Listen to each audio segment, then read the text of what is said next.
Hi! In front of me is FOSSIBOT F101 and today I would like to show you how you can set up screen lock. First of all, go into Devices Settings and scroll down to access Security section.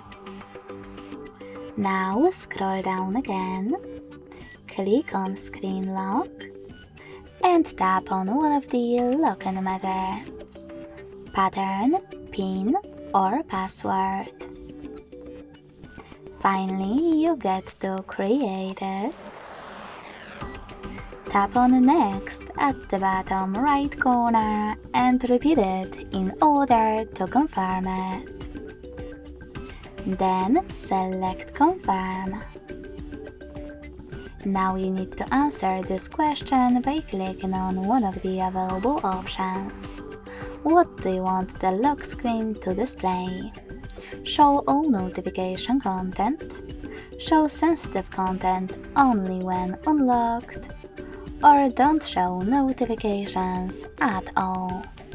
I will go with the last option, so all I need to do is click on Done.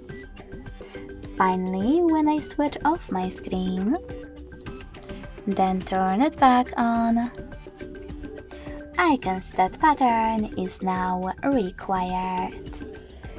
Thanks so much for watching. If you enjoyed this video, don't forget to leave a like, comment and subscribe.